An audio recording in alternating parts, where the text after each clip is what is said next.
Hi guys and welcome to my channel. My name is Beth and I am the Bookworm Trait. And this is my most disappointing reads of 2020. Now before I get into this video, I just want to say this is not an attack on these books or the authors of these books. These are not necessarily bad books. They're just books that didn't live up to my expectations. A lot of these books I've given 3 stars. One book has 4 stars, but for some reason or another they've just let me down in some way. And so without further ado, number 5 on the list is American Royals by Catherine McGee. American Royals is a story set in an alternate universe where America has a monarchy. We are following the heir, Princess Beatrice, her younger siblings, Princess Samantha and Prince Jefferson. And it's basically about their life in the eye of the media and their romantic relationships. Catherine McGee wrote one of my favourite series, which is the 1000th Floor series, which is basically Gossip Girl set in the future. And so I was really hyped to read this book. I thought it was just gonna be another great, light, easy, fluffy read. And it is that. It is all of those things. However, if you've read the 1000th Floor series, you'll find that there are so many similarities in the plot and the characters that it makes this unenjoyable because you know what's going to happen. There were some characters in this book that I just felt had direct comparisons to the characters in the 1000th Floor series. In this book as well, a lot of the relationships revolve around class. So people wanting to date people who aren't seen as good matches for them. That's something that we have a lot of in the 1000th Floor. So if I had just read this and I hadn't read the 1000th Floor series, then I might feel differently. But I think if you've read and you love the 1000th Floor series, that is hard to say. I don't think you will enjoy American Royals that much because it's the same book. The next book on my list is Laura Dean Keeps Breaking Up With Me. Again, this is not a bad book. I gave this 3 stars and I think a lot of people will really enjoy it, but I was not one of those people. Laura Dean Keeps Breaking Up With Me follows a girl called Freddie who is dating a girl called Laura, and Laura keeps breaking up with her, keeps cheating on her, keeps letting her down, leading her on, you know. She's generally a shit girlfriend. This story is about the impact that a toxic relationship can have on an individual and also their other relationships. And I think this book has a really good message. I think it's really important that when our friends are in these kind of situations that we don't turn our backs on them.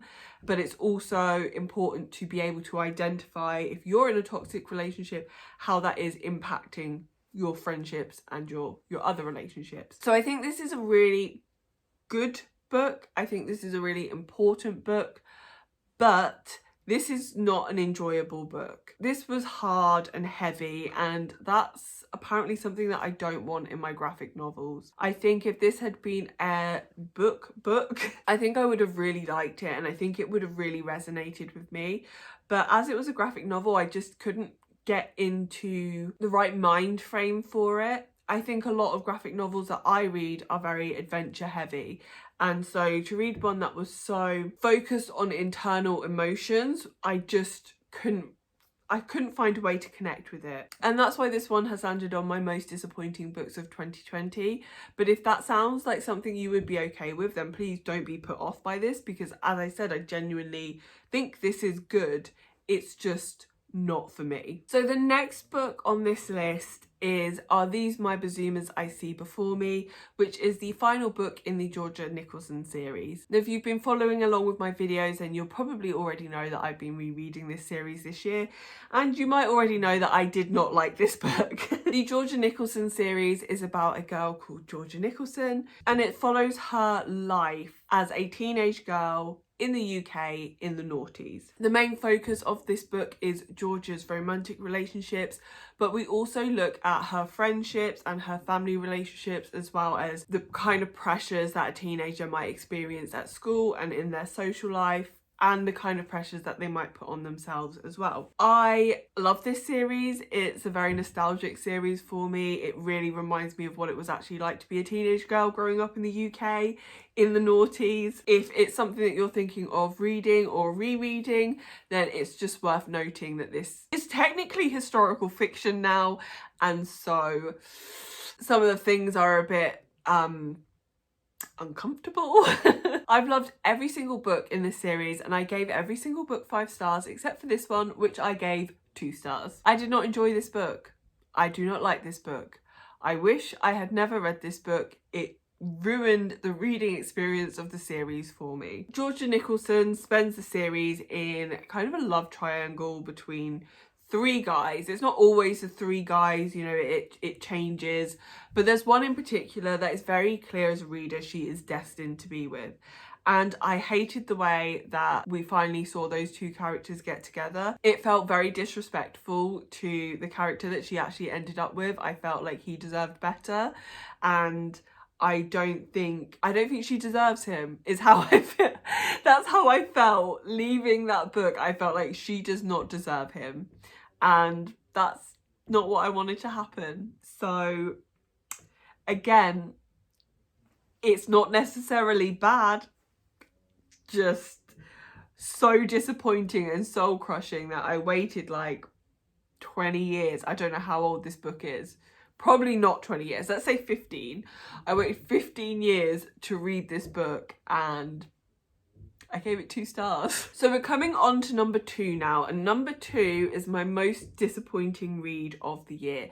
Now, I said that this list was about books that were disappointing and weren't bad, but number 1 is genuinely bad, but bear with me because I feel like you will agree with me when I get to it. So my number 2 book on this list, but my number 1 most disappointing book, is The Night Country by Melissa Albert. Now, I think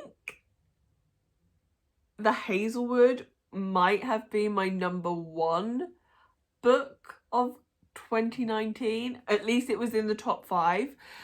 And The Night Country was one of my most anticipated books of 2020, and I did not enjoy it. I would highly recommend you read The Hazelwood. I think it is a brilliant book, and if you love The Hazelwood, I would also recommend that you read this so that you can see how the story is wrapped up. But I feel like Melissa Albert was told by her publishers that she needed to stretch The Hazelwood across 2 books, and this book didn't need to be a thing. There's a couple of chapters at the end which felt pertinent to the story. The rest of it was just so forced and unnecessary, and I was just so sad.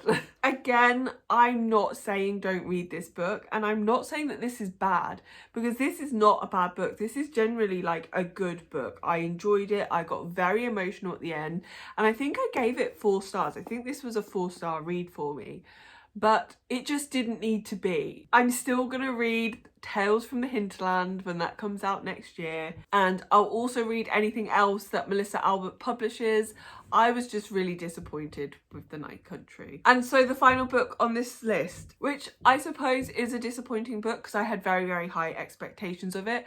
This book is also my most hated book of all time. I have never thrown a book in the bin before, but this one I don't have anymore because I threw it in the bin. And before you say, oh, you should have recycled it, you should have taken it to the charity shop.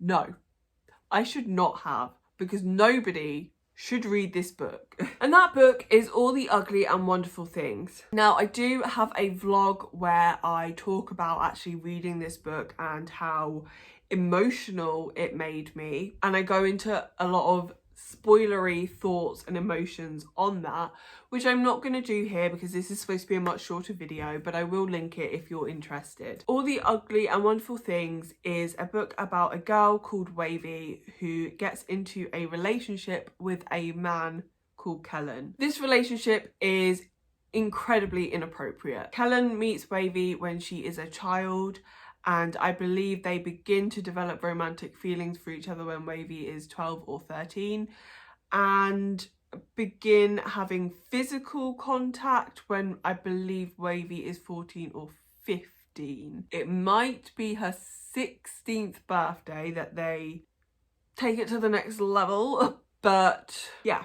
It was disgusting. Quite frankly, this book is disgusting and glorifies paedophilia, and I understand that there are people who read this and think it is very sweet and very romantic, and it isn't.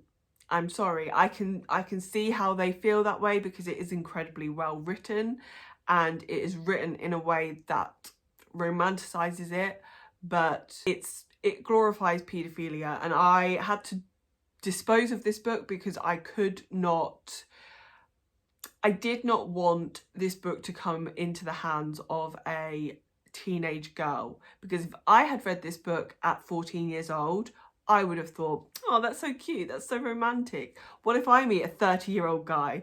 You know, like, that's not the message that I want young girls to be reading. And so yeah, that's why I threw this book in the bin. There's a whole lot of other issues with this book. The paedophile in the book, Kellen, is also Native American, which I just felt was completely unnecessary. Every other character in the book is white, so, you know, why is the only bad character a minority, and one of the most oppressed minorities at that as well. My biggest issue with this book is I spent the whole time thinking that this was maybe a message about how we need to protect our young girls from predators, and I kept waiting for the message to happen, and then it didn't happen. And so I did something that I don't normally do, which was read the author's notes and read interviews with the author, thinking that I must have missed something, thinking surely this cannot be the message behind the book. But the whole purpose of this book is to promote the message that children need to be given a chance to say yes, because otherwise we can't appreciate the fact, we can't appreciate them saying no. We can't hear them saying no if they're not empowered to say yes, which is disgusting. Children don't need to be given the power to say yes when they are too young to know what they are saying yes to. This woman also says that the best relationship of her life was when she was 14 and with a 25-year-old man. Ages around that might not be the exact ages, but similar. I'm not big on censorship. I just don't think this should be a book that's out there. I think the message is so dangerous, and I just can't. Like, I feel really emotional talking about it because I just think our young people are just put in so many difficult circumstances as it is, and as a young girl and someone who has been a young girl, there are so many creepy guys out there, so many creepy adult men who, given the opportunity, will prey on young women. And as a young woman, you don't always realise how dangerous that situation is. And, you know, you're there as a 14-year-old girl thinking, I look like an adult, I act like an adult, but they're not. They look like children, they are children, and we need to protect them, not promote age gap relationships where there is a power imbalance. I can't talk about this book anymore because I'm struggling to put my words together into coherent sentences, and I don't know if I'm doing myself justice. As I said, I will link my vlog where I talk about this in a lot more detail. It is spoilery, but there's a lot more detail in that, and if this is a book that you're thinking about reading, I would highly recommend you don't. So those are my most disappointing books of 2020 / my most hated book of all time. If you've made it this far, please leave me your favourite love heart emoji in the comments down below, or let me know what your most disappointing read was this year. Please like this video and subscribe if you want to see more from me, and hopefully you'll come back and see me in another video soon. Bye!